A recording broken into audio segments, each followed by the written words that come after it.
ನಮಸ್ಕಾರ ವೀಕ್ಷಕರೇ, ನೀವು ನೋಡ್ತಾ ಇದ್ದೀರಾ TV Vikrama. To the point ಕಾರ್ಯಕ್ರಮಕ್ಕೆ ಸ್ವಾಗತ. ನಾನು ಚೈತ್ರಾ ಸನಾತನಿ.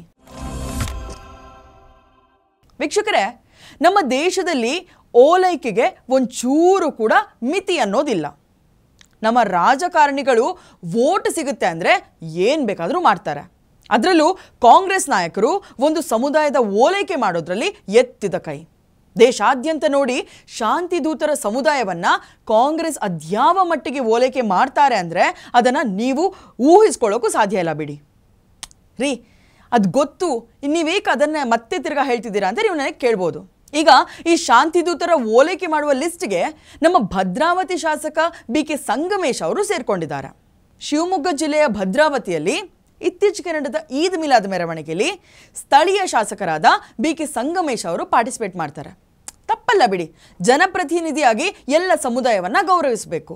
ಆದರೆ ಒಂದು ಸಮುದಾಯವನ್ನು ಹಾಡಿ ಹೊಗಳಿ ಮತ್ತೊಂದು ಸಮುದಾಯವನ್ನು ಹೀನಾಯವಾಗಿ ಕಾಣೋದು ಎಷ್ಟರ ಮಟ್ಟಿಗೆ ಸರಿ? ಈದ್ ಮಿಲಾದ್ ಕಾರ್ಯಕ್ರಮದಲ್ಲಿ ಶಾಂತಿ ದೂತರ ಸಮುದಾಯಕ್ಕೆ ಹಬ್ಬದ ಶುಭಾಶಯವನ್ನು ಕೋರಿ ದೇವರು ಎಲ್ರಿಗೂ ಒಳ್ಳೆಯದು ಮಾಡಲಿ ಅಂತ ಶುಭಾಶಯ ಕೋರಿ ಬಂದಿದ್ರೆ ಭದ್ರಾವತಿ ಶಾಸಕ BK ಸಂಗಮೇಶ್ ದೇಶಾದ್ಯಂತ ಸುದ್ದಿ ಆಗ್ತಾನೆ ಇರಲಿಲ್ಲ. ಆದರೆ BK ಸಂಗಮೇಶ್ ಅವರು ಏನು ಹೇಳಿದ್ರು ಗೊತ್ತಾ? ನನ್ನನ್ನು ಜನರು 4 ಬಾರಿ ಗೆಲ್ಲಿಸಿದ್ದಾರೆ. ನಾನು ಎಂದಿಗೂ ನಿಮ್ಮ ಮನೆ ಮಗನಾಗಿರ್ತೀನಿ. ಮುಂದಿನ ಜನ್ಮ ಅಂತ ಇದ್ದರೆ ನಾನು ಮುಸ್ಲಿಂ ಆಗಿ ಹುಟ್ಟಬೇಕು ಅಂತ ಕೂಡ ಹೇಳ್ತಾರೆ. 4 ಬಾರಿ ಶಾಸಕನಾಗೋದಕ್ಕೆ ಈ ಶಾಂತಿ ದೂತರೇ ಕಾರಣ ಅಂತ ಕೂಡ ಭಾಷಣ ಮಾಡ್ತಾರೆ. 4 ಬಾರಿ ಶಾಸಕರಾಗಿ ನಿಮ್ಮ ಮುಂದೆ ಮಾತಾಡ್ತಾ ಇರೋದೇ ಅದಕ್ಕೆ ಮೂಲ ಕಾರಣ ನನ್ನ ಪ್ರೀತಿಯ ಮುಸ್ಲಿಂ ಬಾಂಧವರಿಗೆ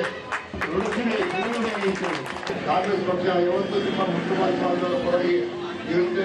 ನಿಮ್ಮ ಮನೆಯ ಮಗನಾಗಿ ನೀವು ನಿಮ್ಮ ಮನೆ ಮಗನೇ ಸಾವಿರ ಸಂಗನಾಗಿ ಇರ್ತೀನಿ. ನೀವು ಮುಂದಿನ ದಿನದಲ್ಲಿ ನಾನು ಹುಟ್ಟಿದ್ರೆ ನಾನು ಸಾವಿರಾಗಿ ಹುಟ್ಟಬೇಕು ಅಂತ. ಮಾನ್ಯ ಶಾಸಕರೇ, ಇಂಥ ಮಾತು ಹೇಳಿ ನಿಮಗೆ ಏನೂ ಅನಿಸೋದಿಲ್ವಾ? ಭದ್ರಾವತಿಯಲ್ಲಿ ನಿಮಗೆ ಶಾಂತಿ ದೂತರ 50,000 ಮತಗಳು ಸಿಗುತ್ತೆ ಅಂತ ಏನು ಬೇಕಾದರೂ ಹೇಳ್ಬೋದಾ? ನಿಮಗೆ ಶಾಂತಿ ದೂತರ ಮೇಲೆ ಪ್ರೀತಿ ಇದ್ದರೆ, ಗೌರವ ಇದ್ದರೆ ನೀವೇನು ಮಾಡಬೇಕು? ಅವರ ಅಭಿವೃದ್ಧಿಗಾಗಿ ಕೆಲಸವನ್ನು ಮಾಡಿ. ಅದನ್ನು ಬಿಟ್ಟು ನಾನು ಮುಂದಿನ ಜನ್ಮದಲ್ಲಿ ಮುಸ್ಲಿಮನಾಗಿ ಹುಟ್ಟುತ್ತೇನೆ ಅಂತ ಬಿಟ್ಟಿ ಭಾಷಣ ಹೊಡೆದು ಬಂದರೆ ಜನರು ನಿಮ್ಮನ್ನು ನಂಬ್ತಾರ? ನಾನು ಶಾಂತಿ ದೂತರ ಸಮುದಾಯಕ್ಕೆ ಒಂದು ಮನವಿಯನ್ನು ಮಾಡ್ಕೊಳ್ತೀನಿ. ಇಂಥ ನಾಯಕರನ್ನು ನೀವು ಮೊದಲು ತಿರಸ್ಕಾರ ಮಾಡಬೇಕು. ನಿಮ್ಮ ಅಭಿವೃದ್ಧಿಗೆ ಕೆಲಸ ಮಾಡೋ ನಾಯಕರನ್ನ ನೀವು ಆಯ್ಕೆ ಮಾಡಿಕೊಳ್ಳಿ. ಹೌದು, BK ಸಂಗಮೇಶ್ ಅವರೇ, ನಿಮಗೆ ಒಂದು ವಿಷಯವನ್ನು ಕೇಳ್ತೀನಿ. ಮುಂದಿನ ಜನ್ಮದಲ್ಲಿ ಶಾಂತಿ ದೂತನಾಗಿ ಹುಟ್ಟಬೇಕು ಅಂತ ಭಾಷಣ ಮಾಡಿದ್ರಲ್ಲ, ಇವರ ಸಮುದಾಯದಲ್ಲಿ ಮುಂದಿನ ಜನ್ಮದ ಬಗ್ಗೆ ನಂಬಿಕೆನೇ ಇಲ್ಲ ಗೊತ್ತಾ ನಿಮಗೆ? ದಯವಿಟ್ಟು ಯಾರನ್ನಾದರೂ ಕೇಳಿ. ಒಬ್ಬ ಜನನಾಯಕನಾಗಿ ಭದ್ರಾವತಿಯಲ್ಲಿ ಮಾಡಬೇಕಾದ ಕೆಲಸಗಳು ಸಾಕಷ್ಟಿವೆ. ಅದನ್ನು ಬಿಟ್ಟು ಶಾಂತಿ ದೂತ ಸಮುದಾಯದ ಓಲೈಕೆ ಮಾಡೋದೇ ಕೆಲಸ ಅಲ್ಲ. ಈ ಸಮುದಾಯದಲ್ಲಿ ಹುಟ್ಟಬೇಕು ಅಂದ್ರಲ್ಲ ಶಾಸಕರೇ, ಹಾಗಾದರೆ ನೀವು ಈಗಿರುವ ಹಿಂದೂ ಸಮುದಾಯದಲ್ಲಿ ನಿಮಗೆ ಏನು ಅನ್ಯಾಯ ಆಗಿದೆ, ಏನು ದೌರ್ಜನ್ಯ ಆಗಿದೆ ಅನ್ನೋದನ್ನು ಹೇಳಿ. ನಮ್ಮ ಹಿಂದೂ ಸಮುದಾಯದಲ್ಲಿ ನಿಮಗೆ ಅನ್ಯಾಯ ಆಗಿದ್ರೆ ಶಾಸಕರೇ, ಮುಂದಿನ ಜನ್ಮ ಅಲ್ಲ, ಇದೇ ಜನ್ಮದಲ್ಲಿ ನೀವು ಶಾಂತಿ ದೂತರಾಗಿ ಮತಾಂತರ ಆಗ್ಬೋದು. ಕಾನೂನುಬದ್ಧವಾಗಿ ನೀವು ಆ ಸಮುದಾಯಕ್ಕೆ ಹೋಗ್ಬೋದು. ನಿಮಗೆ ಆ ಸಮುದಾಯದ ಬಗ್ಗೆ ಪ್ರೀತಿ ಇದ್ದರೆ ಇದೇ ಜನ್ಮದಲ್ಲಿ ಹಿಂದೆ ನೀವು ಹೋಗ್ಬೋದು. ಹಿಂದೂ ಧರ್ಮದ ಒಬ್ಬ ನಾಯಕನಾಗಿ ಏನೇನೆಲ್ಲ ಮಾತಾಡ್ತೀರಾ? ಅಲ್ಲಿಗೆ ಹೋದರೆ ಟೋಪಿ ಹಾಕಿಕೊಂಡು ಗಡ್ಡ ಬಿಡಬೇಕು ಅನ್ನೋದು ನಿಮಗೆ ಗೊತ್ತಿದೆ ಅಂತ ನಾವು ಅನ್ಕೋತೀವಿ. ಹೌದು ಸರ್, ಇನ್ನೊಂದು ಮಾತು, ನೀವು ಶಾಂತಿ ದೂತರಾಗಿ ಹುಟ್ಟುತ್ತೇನೆ ಅಂದ್ರಲ್ಲ, ಒಂದು ಸಲ ನಿಮ್ಮ ಕುಟುಂಬಸ್ಥರನ್ನ ಕೇಳಿ ನೋಡಿ, ಏನು ಹೇಳ್ತಾರೆ ಅವರು ಅಂತ. ಮತಗಳು ಸಿಗುತ್ತೆ ಅಂತ ಏನು ಬೇಕಾದರೂ ಹೇಳಿದ್ರೆ ಮುಸ್ಲಿಮರಷ್ಟೇ ಯಾಕೆ, ಹಿಂದೂ ಸಮುದಾಯ ಕೂಡ ನಿಮ್ಮನ್ನು ನಂಬಲ್ಲ. ಇದೇ ವೇಳೆ BK ಸಂಗಮೇಶ್ 4 ಬಾರಿ ಶಾಸಕನಾಗಲು ಶಾಂತಿ ದೂತರೇ ಕಾರಣ ಅಂತ ಅದೇ ವೇದಿಕೆಯಲ್ಲಿ ಹೇಳ್ತಾರೆ. ಹಾಗಾದರೆ ಭದ್ರಾವತಿಯಲ್ಲಿ ಯಾವ ಹಿಂದೂಗಳು ಕೂಡ ಮತ ಹಾಕಿಲ್ವ ಇವರಿಗೆ? ಶಾಂತಿ ದೂತರಿಂದಲೇ ಶಾಸಕ ಆದೆ ಅನ್ನೋ ಸಂಗಮೇಶ್ ಅವರೇ, ನೀವೊಂದು ಘೋಷಣೆಯನ್ನು ಮಾಡಿ, ನಾನು ಶಾಸಕನಾಗೋದಕ್ಕೆ ಶಾಂತಿ ದೂತರು ಮತ ಹಾಕಿದರೆ ಸಾಕು, ಯಾವೊಬ್ಬ ಹಿಂದೂಗಳು ಕೂಡ ಮತ ಹಾಕೋದು ಬೇಡ ಅಂತ ಹೇಳಿ. ಇನ್ನೊಂದು ಮಾತು, ಭದ್ರಾವತಿಯಲ್ಲಿ ಇರುವ ಯಾವೊಬ್ಬ ಹಿಂದೂಗಳು ಕೂಡ ಮುಂದಿನ ಬಾರಿ BK ಸಂಗಮೇಶ್ ಅವರಿಗೆ ಮತ ಹಾಕೋದನ್ನು ನಿಲ್ಲಿಸಿ. ಅಷ್ಟೇ ಅಲ್ಲ, ಇಂಥ ನಾಯಕರನ್ನ ಹಿಂದೂಗಳು ಬೆಳೆಸಿದ್ರೆ ಹಿಂದೂ ಸಮುದಾಯಕ್ಕೆ ಕಂಟಕ. ಇನ್ನು ಇದೇ ವೇದಿಕೆಯಲ್ಲಿ BK ಸಂಗಮೇಶ್ ಅವರು ತಮ್ಮ ಪುತ್ರ ಗಣೇಶನ ಮೇಲೆಯೂ ನಿಮ್ಮ ಆಶೀರ್ವಾದ ಇರಲಿ ಅನ್ನೋ ಮೂಲಕ ಮುಂದಿನ ಚುನಾವಣೆಯಲ್ಲಿ ಪುತ್ರನನ್ನ ಭದ್ರಾವತಿಯಲ್ಲಿ ಕಣಕ್ಕಿಳಿಸುವ ಸುಳಿವನ್ನ ಕೊಟ್ಟಿದ್ದಾರೆ. ಒಬ್ಬ ಮಹಿಳಾ ಅಧಿಕಾರಿಗೆ ಕೆಟ್ಟ ಕೊಳಕು ಭಾಷೆಯಲ್ಲಿ ಬೈದ ಇಂಥವರನ್ನ ಗೆಲ್ಸಿದ್ರೆ ಜನ ಹರೋಹರ ಬಿಡಿ. ಒಂದು ಬದಿಯಲ್ಲಿ BK ಸಂಗಮೇಶ್ ಅವರು ಭಾಷಣ ಮಾಡ್ತಿದ್ರೆ, ಅದೇ ಭದ್ರಾವತಿಯಲ್ಲಿ ಪಾಕಿಸ್ತಾನ್ ಜಿಂದಾಬಾದ್ ಅಂತ ಮೊಳಗಿದ್ವು. ಇದೇ BK ಸಂಗಮೇಶ್ ಅವರು ಹೇಳ್ತಾರೆ, ಅಲ್ಲಿ ಯಾರೂ ಕೂಡ ಪಾಕ್ ಪರವಾಗಿ ಘೋಷಣೆ ಕೂಗು ಮಾಡಿಲ್ಲ. ನೀವು ಹೇಳಿರೋದು ಸುಳ್ಳು. ಆಮೇಲೆ ಅವ್ರೇನೋ ಜಿಂದಾಬಾದ್ ಪಾಕಿಸ್ತಾನ ಅಂತ ಹೇಳಿದ್ರು ಅಂತ ಹೇಳ್ತಾರೆ, ಸುಳ್ಳು ಅವೆಲ್ಲ. ಅದು ತನಿಖೆ ಮಾಡ್ತಾರೆ ಪೊಲೀಸರು. ಸಂಗಮೇಶ್ ಅವರೇ, ನಿಮಗೆ ಆ ಸಮುದಾಯದ ಮೇಲೆ ಪ್ರೀತಿ ಇದ್ರೆ ನೀವು ಅದೇ ಸಮುದಾಯದಕ್ಕೆ ಮತಾಂತರ ಆಗ್ಬಿಡಿ. ಅದನ್ನ ಬಿಟ್ಟು ತನಿಖೆ ಮೊದಲೇ ಪಾಕಿಸ್ತಾನ್ ಪರ ಘೋಷಣೆ ಕೂಗಿಲ್ಲ ಅಂತ ಹೇಳೋದು ತಪ್ಪು. ಆ ವಿಡಿಯೋದಲ್ಲೇ ಅಷ್ಟು ಸ್ಪಷ್ಟವಾಗಿ ಪಾಕಿಸ್ತಾನ್ ಪರವಾದ ಘೋಷಣೆ ನಿಮಗೂ ಕೇಳಿಸುತ್ತೆ. ಪೊಲೀಸರೇ ಸುಮೋಟೋ ಕೇಸ್ ದಾಖಲಿಸಿಕೊಂಡು ಆರೋಪಿಗಳ ಪತ್ತೆ ಮಾಡೋದಕ್ಕೆ 3 ತನಿಖಾ ತಂಡವನ್ನು ರಚಿಸಿದ್ದಾರೆ. ಪೊಲೀಸರು ತನಿಖೆ ಮಾಡಲಿ, ಆಗ ಘೋಷಣೆ ಮಾಡಿದ್ದಾರೋ ಇಲ್ವೋ ಅಂತ ತನಿಖೆಯಲ್ಲಿ ಗೊತ್ತಾಗುತ್ತೆ. ಅದನ್ನು ಬಿಟ್ಟು ತನಿಖೆ ಮೊದಲೇ ನೀವು ಕ್ಲೀನ್ ಚಿಟ್ ಕೊಟ್ಟು ನಿಮ್ಮ ಮತಗಳನ್ನು ಗಟ್ಟಿ ಮಾಡ್ಕೊಳ್ಳೋದು ಎಷ್ಟರ ಮಟ್ಟಿಗೆ ಸರಿ? ಭದ್ರಾವತಿ ಶಾಸಕರೇ, ಅತಿಯಾದರೆ ಅಮೃತವೂ ವಿಷ ಅನ್ನೋ ಒಂದು ಮಾತಿದೆ.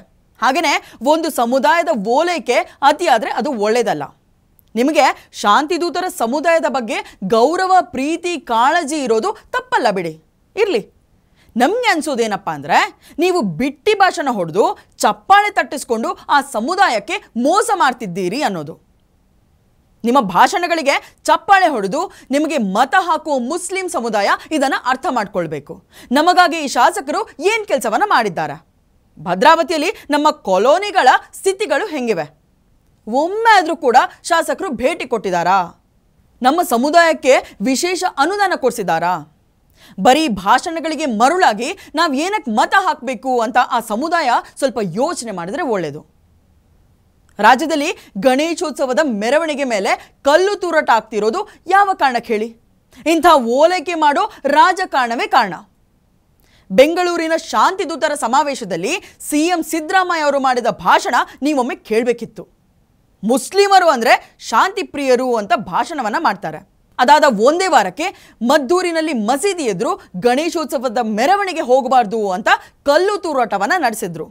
ಮಾತೆತ್ತಿದ್ರೆ ರಾತ್ರೋರಾತ್ರಿ ಆರೋಪಿಗಳನ್ನು ಬಂಧನ ಮಾಡಿದ್ದೇವೆ ಅಂತ ಕಾಂಗ್ರೆಸ್ ನಾಯಕರು ಸಮರ್ಥನೆ ಮಾಡಿಕೊಳ್ತಾರೆ. ಹೌದು, ರಾತ್ರೋರಾತ್ರಿ ಬಂಧನ ಮಾಡಿದ್ದೀರಿ. ಮಸೀದಿಯಲ್ಲಿ ಅಷ್ಟು ಕಲ್ಲುಗಳು ಹೇಗೆ ಬಂದವು?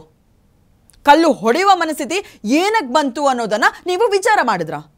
ರಾಜ್ಯದಲ್ಲಿ ನಮ್ಮ ಸರ್ಕಾರ ಇದೆ ಅನ್ನೋ ಅಹಂಕಾರನ? ಒಂದು ವೇಳೆ ಕೇಸ್ ಹಾಕಿದ್ರೂ ಕೂಡ ಅದನ್ನು ವಾಪಸ್ ತಗೋತಾರೆ ಅಂತ ನಂಬಿಕೆನಾ?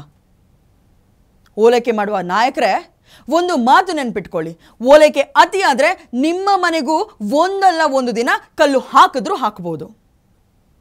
ದೇಶಾದ್ಯಂತ ಕಾಂಗ್ರೆಸ್ ನಾಯಕರ ಓಲೈಕೆ ಕಥೆಗಳು ಸುಮಾರಿವೆ. ಉಗ್ರರ ಪರವಾಗಿ ನಿಂತ ಉದಾಹರಣೆಗಳು ಕೂಡ ಇವೆ. Balakot air strike, surgical strike ಆದಾಗ ಸಾಕ್ಷ್ಯ ಕೇಳಿದು ಕೂಡ ಓಲೈಕೆ ರಾಜಕೀಯದ ಭಾಗನೆ. ವಕ್ಫ್ ಬಿಲ್ ತಿದ್ದುಪಡಿ ವೇಳೆ ಒಬ್ಬೊಬ್ಬ ಕಾಂಗ್ರೆಸ್ ನಾಯಕರ ಹೇಳಿಕೆ ಕೇಳಬೇಕಿತ್ತು ನೀವು. ಮುಸ್ಲಿಂ ಸಮುದಾಯದವರೇ ಬಿಲ್ಲನ್ನು ಒಪ್ಪಿಕೊಂಡ್ರು, ಇವರ ಹೋರಾಟ ನೀವು ನೋಡಬೇಕಿತ್ತು. ಕಾಂಗ್ರೆಸ್ನಲ್ಲಿ ವಕ್ಫ್ ಹೆಸರಲ್ಲಿ ಎಷ್ಟೋ ರೈತರ ಭೂಮಿಯನ್ನು ಕಬಳಿಸಿದ್ರು. ಜನಾಕ್ರೋಶದ ಬಳಿಕ ವಕ್ಫ್ ಹಾವಳಿ ತಣ್ಣಗಾಯಿತು. ಅಷ್ಟೊತ್ತಿಗೆ ಪ್ರಧಾನಿ ಮೋದಿ ತಿದ್ದುಪಡಿ ಬಿಲ್ ತರಬೇಕಾಯಿತು. ರಾಜ್ಯ ಕಾಂಗ್ರೆಸ್ ನಾಯಕರ ಓಲೈಕೆಗೆ ಕೊನೆಯ ಒಂದೇ ಒಂದು ಉದಾಹರಣೆನ ಕೊಡ್ತೀನಿ ನೋಡಿ. ಮಂಗಳೂರಿನಲ್ಲಿ ಹಿಂದೂ ಕಾರ್ಯಕರ್ತನಾದ ಸುಹಾಸ್ ಶೆಟ್ಟಿಯನ್ನ ಶಾಂತಿದೂತ ಯುವಕರು ಬರ್ಬರವಾಗಿ ಕೊಲ್ತಾರೆ. ಸುಹಾಸ್ ಶೆಟ್ಟಿ ಫ್ಯಾಮಿಲಿ ಮೂಲತಃ ಕಾಂಗ್ರೆಸ್ನವರು. ಹಿಂದೂ ಕಾರ್ಯಕರ್ತ ಆಗಿದ್ದಕ್ಕೆ ರೌಡಿ, ಗೂಂಡಾ ಅಂತ ಕರಿತಾ ಇದ್ರು. ಅವ್ರು ತೀರ್ಕೋಬೇಕಾದ್ರೆ ಒಬ್ಬ ಸ್ಥಳೀಯ ಕಾಂಗ್ರೆಸ್ ನಾಯಕನು ಕೂಡ ಹೋಗಿ ಆ ನೊಂದ ತಂದೆ ತಾಯಿಗಳಿಗೆ ಸಾಂತ್ವನ ಹೇಳುವ ಕೆಲಸವನ್ನ ಮಾಡಿಲ್ಲ. ಆದರೆ ಅದೇ ಶಾಂತಿದೂತರ ಹೆಣ ಬಿದ್ದರೆ ಓಡೋಡಿ ಹೋಗ್ತಾರೆ ಇದೇ ಕಾಂಗ್ರೆಸ್ನ ನಾಯಕರು. ಇದು ಓಲೈಕೆ ಅಲ್ವಾ? ಇದೆಲ್ಲವನ್ನ ನೋಡಿದರೆ ಹಿಂದೂಗಳು ಇನ್ನಾದರೂ ಎಚ್ಚೆತ್ಕೋಬೇಕು. ಕಾಂಗ್ರೆಸ್ಸಿನ ನಾಯಕರ ಮನಸ್ಥಿತಿಯನ್ನು ತಿಳ್ಕೊಂಡು ವೋಟನ್ನು ಹಾಕಿ. ಇಲ್ಲದಿದ್ದರೆ ಇವರು ಭಾರತವನ್ನು ಪಾಕಿಸ್ತಾನದ ರೀತಿ ಮಾಡಿದರೂ ಆಶ್ಚರ್ಯ ಅಂತ ಅನ್ಸಲ್ಲ. ನೀವೇನು ಹೇಳ್ತೀರಾ? ಟಿವಿ ವಿಕ್ರಮ, ದೇಶ ನಿಮ್ಮ ಕೈಯಲ್ಲಿ. ಈ ಕಾರ್ಯಕ್ರಮ ನಿಮಗೆ ಇಷ್ಟ ಆಗಿದ್ದಲ್ಲಿ ಲೈಕ್, ಶೇರ್ ಹಾಗೂ ಕಮೆಂಟ್ ಮಾಡಿ. ಟಿವಿ ವಿಕ್ರಮದ ಕಾರ್ಯಕ್ರಮಗಳನ್ನು ನಿರಂತರವಾಗಿ ವೀಕ್ಷಿಸಲು ಸಬ್ಸ್ಕ್ರೈಬ್ ಮಾಡಿ, ಬೆಲ್ ಐಕನ್ ಒತ್ತಿ.